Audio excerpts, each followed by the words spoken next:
పావు కిలో ఎల్లిపాయలు అండి. 1 కేజీ చింతకాయ, 1 కేజీ పండుమిర్చికి ఇక మీకు పావు కిలో ఎల్లిపాయలు పడతాయి. ఇవి కొత్త ఎల్లిపాయలకి బాగుంటుంది టేస్ట్ అనేది. ఇవి కొత్త ఎల్లిపాయలు నేను ఇప్పుడు తీసుకుంటున్నాను. ఇవన్నీ ఇది కొంచెం కచ్చపచ్చ దంచి అందులో కలుపుకోవాలి. ఓకే, ఇది తీసేస్తాను. ఇంకోటి తీసేసి చెప్తాను. ఈ ఎల్లిపాయలని ఇలా క్లీన్ చేసుకున్నాను, పొట్టు తీసుకున్నాను చూడండి.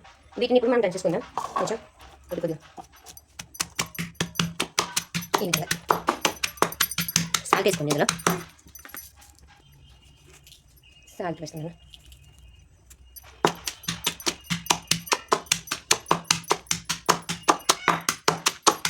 ఈ విధంగా దంచుకోండి. తక్కువనే ఉండాలి, ఎందుకంటే మళ్ళీ మనం ఇవన్నీ గ్రైండ్ చేసుకుంటాం కదా, అందుకని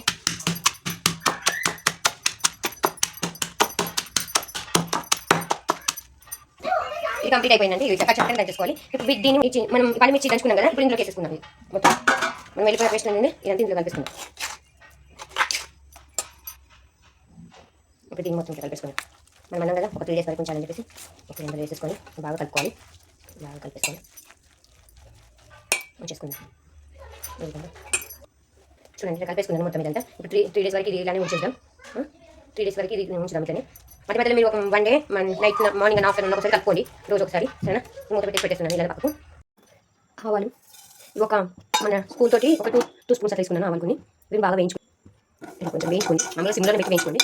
మీరు ఎలా అంటారు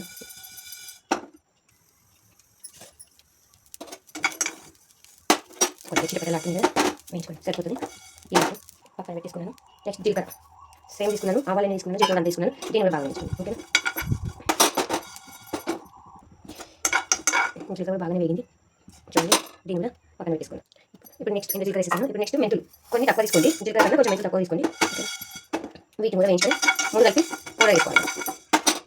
ఓకే, స్టవ్ ఆఫ్ చేసేసుకోండి. చాలా హీట్ అయిపోయింది.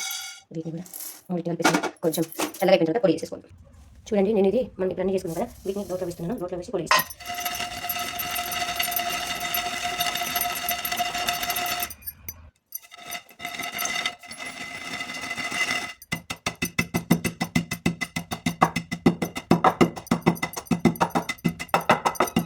బాగుంటుంది రోట్లో పొడి చేసుకుంటే, అందుకని వేసుకుంటున్నాను.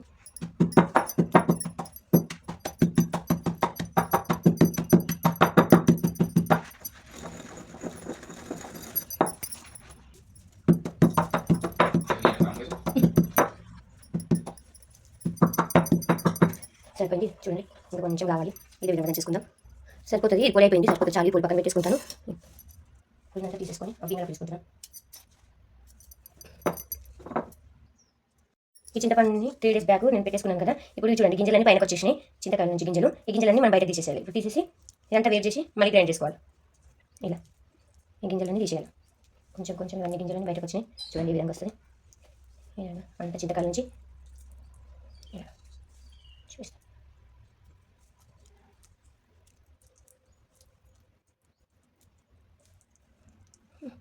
ఈ విధంగా మిగతా గింజలన్నీ తీసేసాయి.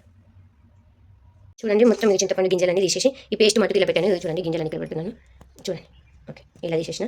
ఇప్పుడు ఈ చింతపండు ఈ మొత్తం తీసేసిన ఈ గుజ్జు, చింతకాయ గుజ్జు, ఇది పండు మిర్చి మనం 3 డేస్ అయింది కదా పెట్టుకొని, ఇప్పుడు ఇది బాగా కలిపేసుకొని ఇవి రెండు కలిపి మనం గ్రైండ్ చేసుకోవాలి. మళ్ళీ ఇప్పుడు ఇదంతా ఇందులో వేస్తున్నాను. ఇలా వేసేసాను. ఇది బాగా కలుపుకోవాలి. ఇలా మొత్తం కలుపుకోవాలి. అంటే మంచి మిక్స్ చేసుకోండి. ఈ చింతకాయలు అంతా వేసేసాను కదా, బాగా కలిపేసుకోండి.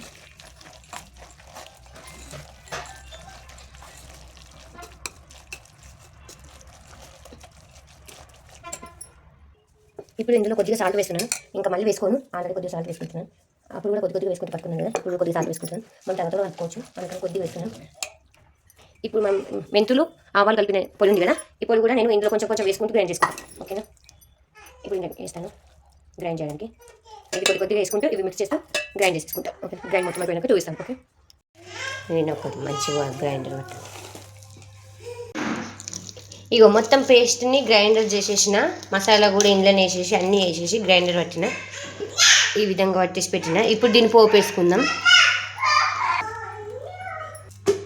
ఇప్పుడు నేను కొంచెం కొంచెము పోపు వేసుకుంటాను. ఈ స్టోరేజ్ కోసం ఇట్లనే పెట్టేస్తున్నాను. మొత్తము ఇంత అవసరం లేదు, కొద్దిగా పోపు వేసుకొని మీకు చూపిస్తాను.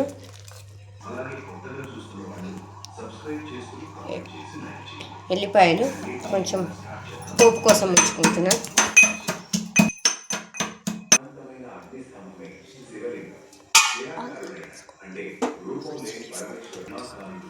ఆయిల్ వేసుకున్నాను. ఎక్కువ ఆయిల్ ఉంటేనే బాగుంటుంది, ఎందుకంటే అది టేస్ట్ అనేది బాగా వస్తుంది. చాలా ఆయిల్, ఈ పచ్చడికి ఆయిల్ మాత్రం చాలా పడుతుంది. ఇప్పుడు ఇందులో మనం అన్నీ వేసుకుందాం. ఆ సౌండ్ తగ్గమని జీలకర్ర, పోపులు, ఆవాలు పెట్టుకున్నాం కదా, అల్లం, సరే, వెల్లుల్లి పేస్ట్ ఆయిల్లో వేసేస్తాం. కొద్దిగా పసుపు, కొంచెం పసుపు వేసుకుంటుంది, కొంచెం ఇంగువ సరిపోతుంది, కొద్దిగా ఇంగువ వేసుకోండి. వెల్లుల్లి పేస్ట్ అంతా బ్రౌన్ కలర్కి వచ్చేస్తుంది, సరిపోతుందండి. ఇప్పుడు నేను ఇది మొత్తం స్టవ్ ఆఫ్, హీట్గా సరిపోతుంది. నేను స్టవ్ ఆఫ్ చేస్తున్నాను. ఇది చల్లగా అయిపోయాక మనం ఇప్పుడు పచ్చళ్ళలో కలిపేసుకుందాం.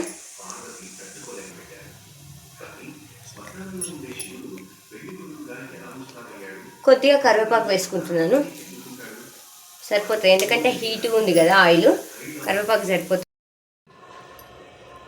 ఇలా కలిపేసుకుందాం. ఇప్పుడు ఆయిల్ వేసి బాగా కలిపేసుకుంటే చూడండి చల్లగా అయిపోయింది ఆయిల్.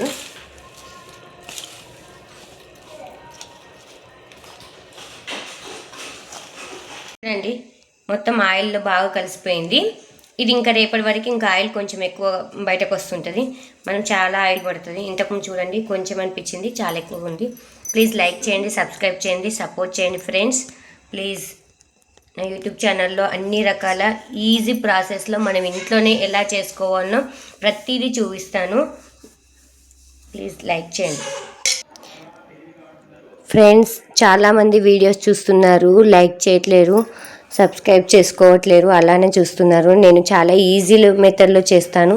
మీరు నాకు ఇంకేదన్నా పచ్చళ్ళు కానీ ఏమన్నా కావాలి అంటే ఈజీగా కామెంట్ చేయండి, నేను చేసి చూపిస్తాను. ఎలా ఉందో కూడా కామెంట్లో చెప్పండి. ప్లీజ్ లైక్ చేయండి, సబ్స్క్రైబ్ చేయండి ఫ్రెండ్స్, సపోర్ట్ చేయండి. నా యూట్యూబ్ ఛానల్ నేను పెట్టే వీడియోస్ ఎలా ఉందో కూడా కామెంట్ చేయండి. Thank you.